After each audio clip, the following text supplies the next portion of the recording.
Hello everyone, my name is Serli Bedirian and today I will be presenting about the Shia sect of Islam. In other words, their history, where did this sect came from, and their evolution during the time period. So what's on the agenda? I will first define Shiaism and state the main sects of it. Then I will talk about a little bit of history, which I will mention about the Fatimids period. We all know that they were the fourth and the final Arab Shia dynasty. Then I will be presenting a case study, which is Lebanon, basically the Shia community in Lebanon. And finally, I will be concluding with Alawis and Druze in the so-called Greater Syria and Israel. For the part of Alawis, I will be focusing on Syria, and for Druze, their presence in Syria, Israel, and Lebanon. First thing first, what is Shiaism? The word Shia, also referred to as Shiite, means one who is a partisan or supporter in Arabic. It is in reference to Ali, Prophet Muhammad's cousin and son-in-law, who many considered his rightful successor. This partisanship dates back to just after the death of the Prophet in 632, when there was disagreement over who should be the successor. A meeting was convened, and the Prophet's friend Abu Bakr was chosen by the group. Those who agree with this decision call themselves the Sunnis, and the main difference between the Shias and Sunnis are the primary focus on the history and not on the doctrine itself.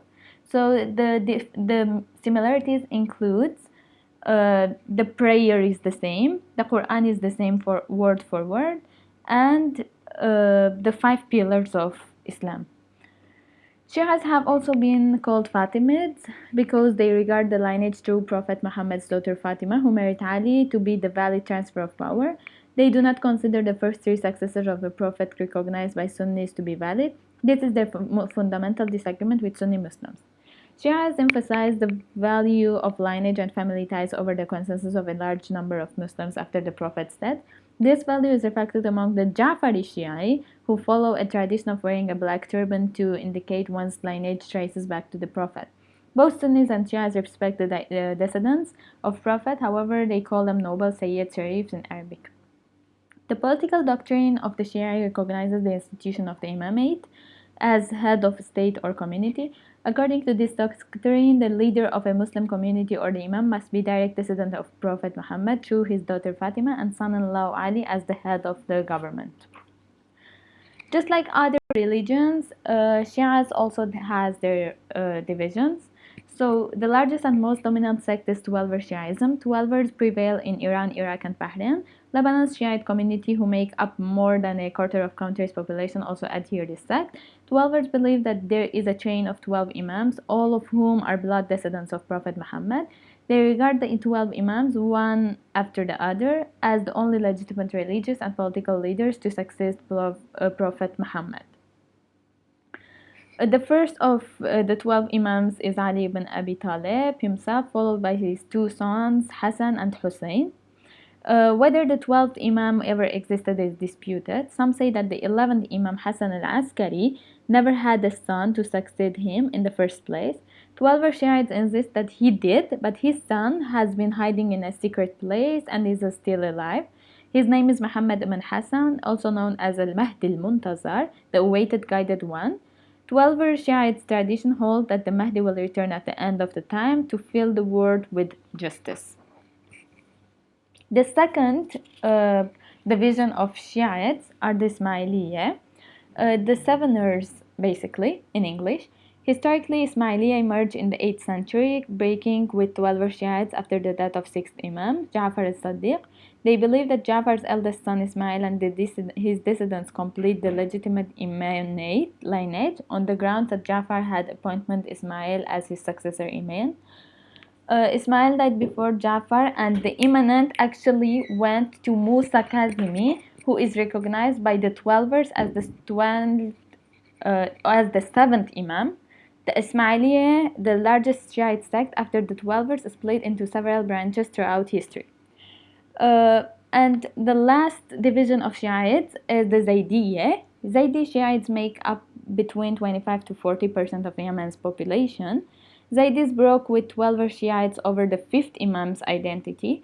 12ers regard Muhammad al-Baqir as the fifth Imam, whereas they disbelieved the imamate went to al-Bakr's half-brother Zayd because Zayd was politically active and led a rebellion against the Umayyad Caliphate when al-Bakir stayed away from the political arena. I will now talk about history. Let's go back to history, and I will be focusing on the Fatimid dynasty. So the Fatimids ruled North Africa, Egypt, and most of Syria, the Levant, and Arabia for around 200 years. They were Ismaili Shiites who claimed to be descendants of Fatima. The Prophet's daughter, the name of the dynasty is derived from Fatima, the daughter of Prophet Muhammad and the wife of Ali, the fourth caliph and the founder of Shia Islam. Cairo was established in 969. It became the Fatimid capital in 983 and became a major center of Islamic and Arabic culture. They grew rich from the agricultural abundance produced in the Nile Delta and Valley, and their army was made up primarily of non-Arabs, Berbers, Turks, and Black Africans from Sudan. Al-Azhar, which is the world's oldest university, was founded in 970 in Fatimid in Cairo. So the Fatimids were replaced by the Ayyubid dynasty, founded by Saladin. They defeated the Fatimid Caliphate in Egypt and converted it to Sunni Islam.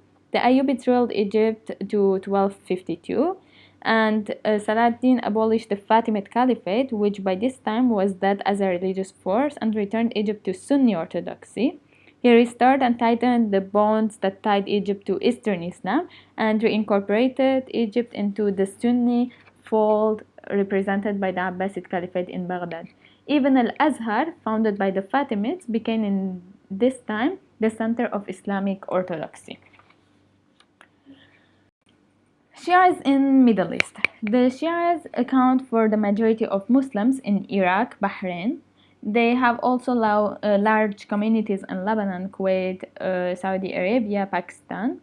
The Shias are even found in Israel and the Caribbean. Among all the non-Iranian Shia, Twelvers form the majority. So the case study that I chose is Lebanon, and I will be focusing on it. However, as was mentioned by Dr. Irani, Lebanon is a mosaic of sects because of its multi-ethnic characteristics. As we can see, Lebanon has 18 different sects, which makes it interesting to study. The prominents are Armenians, Maronite, Christians, Sunnis, Shias, and Druze. The Shias of Lebanon gained global reputation in the early 1980s of the 20th century with the emergence of Hezbollah and its military operations against the Israeli occupation in Lebanon. Shias in Lebanon constitute almost a third of the population. And historians and researchers revealed that Shiaism entered this land that was part of Islamic Caliphate since the first century of Hijrah, that was concurrent with the early spread of Islam in the Levant, especially after Prophet Muhammad's death. Despite that, there is another view that says that Shia's entrance into Lebanon came along with the migration of a part of Shia Yemeni tribe of Hamadan from Al-Kufa in Iraq to some regions of Syria and Lebanon after the Umayyad clan seized control of the Islamic governance after the death of Imam Ali bin Abi Talib.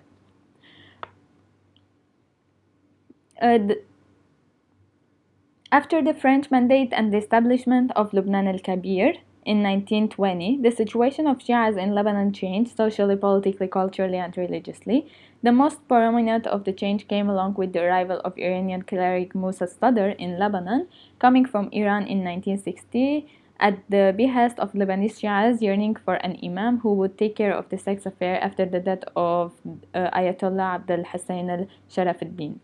Al-Sadr established the Islamic Shia Supreme Council, and he brought so many reforms in Shia's community. So who are the Alawis?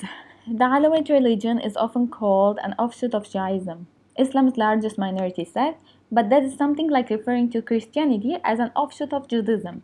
Alawites broke away from Shiaism more than 1,000 years ago and retain some links to it, including the veneration of Ali, the cousin and son-in-law of the Prophet. Alawi literally means those who adhere to the teachings of Ali. But several beliefs differ sharply from traditional Islam. Alawites interpret the pillars of Islam, the 5 duties required of every Muslim, as symbols rather than duties. They celebrate a group of holidays, some Islamic, some Christian, and many Alawite practices are secret. They consider themselves to be moderate Shiites. Alawis taught that the Quran was to be read allegorically and preferred to pray at home rather than in mosque. They claim to represent the extension of 12-verse Shiism and make around 12% of Syrian population. Syrian president military security chiefs are of all Alawi origins.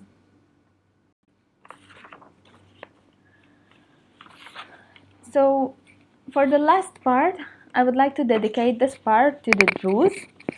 The Druze faith originated in Egypt as an offshoot of Ismaili Shiism. When during the reign of the six Fatimid caliphs, some Ismaili theologians began to organize a movement proclaiming Al-Hakim a divine figure. The Druze faith gradually died out of Egypt but survived in Syria and Lebanon. The largest concentration of Druze in the present day is in Lebanon. The communities are located along the western edges of the Lebanon mountains as well as a southeastern portion, and they make around 300,000 people. While Lebanon has the largest concentration of Druze, the much larger country of Syria makes about 600,000 of Druze. And Druze also has a sizable community in Israel, about 150,000, located entirely in the northern portions of the country. The Druze are unique among the Arab communities in Israel, known for their loyalty to the state. The Druze sided with Jewish forces in 1948 war, and they fought for Israel in every Arab-Israeli war. They are the only Arab group conscribed into the IDF, and they participate in Israel's border security and diplomatic corps. This is my word citation, the information from where I got from. And